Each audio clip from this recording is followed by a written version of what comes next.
As referências do médico e psicanalista francês Jean-Jacques Lacan,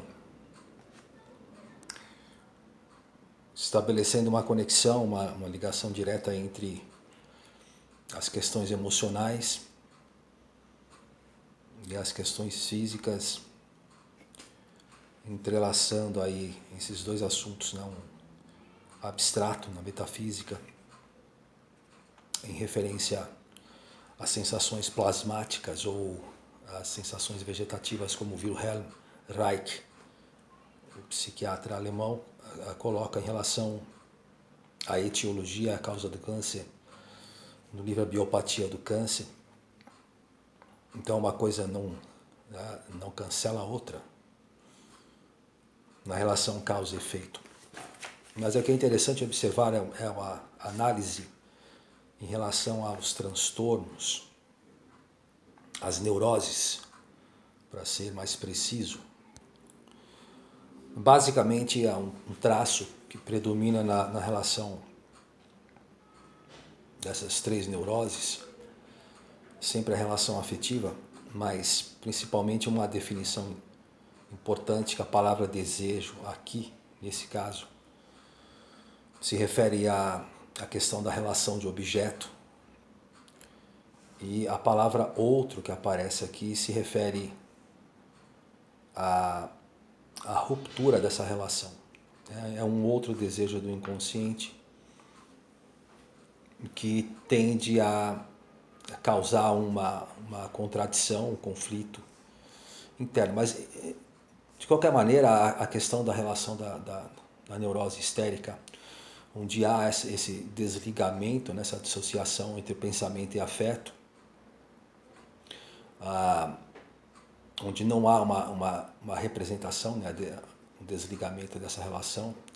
No caso da neurose obsessiva também, tentando escapar da questão afetiva mais profunda, dessa camada mais profunda do corpo, em que um pensamento é substituído por outro, na questão da neurose obsessiva, um pensamento que é incompatível e gera uma ameaça, medo, pânico, enfim.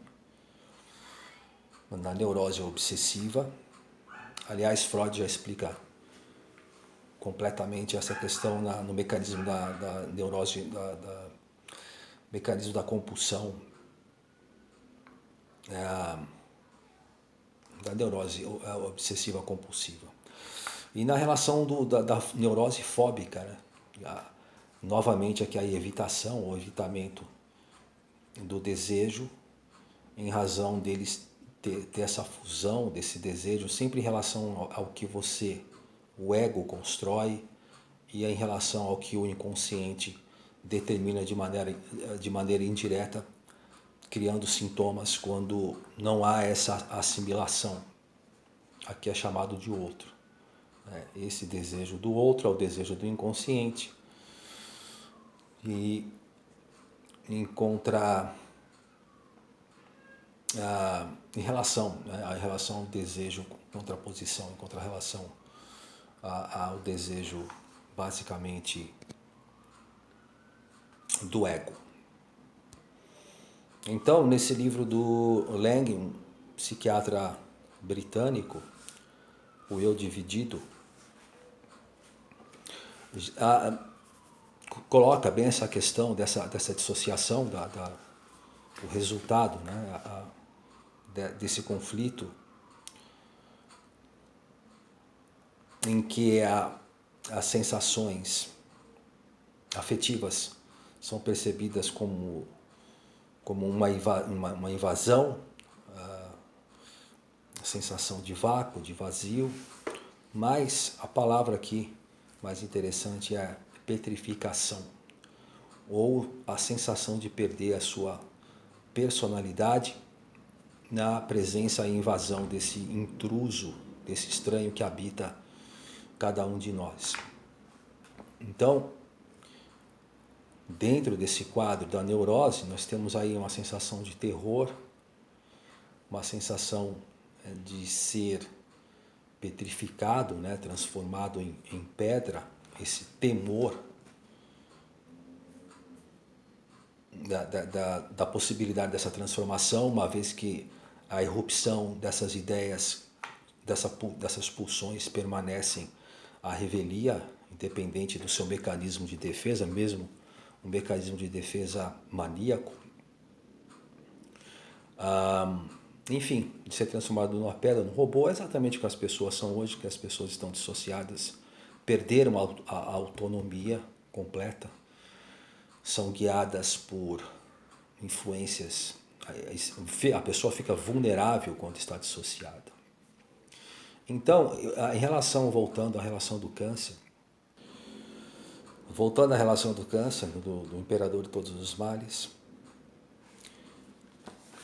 o que eu quero chamar a atenção aqui é exatamente esse ponto interessante e muito importante. Diante do diagnóstico do câncer, o paciente que recebe diagnóstico de câncer, não importa qual,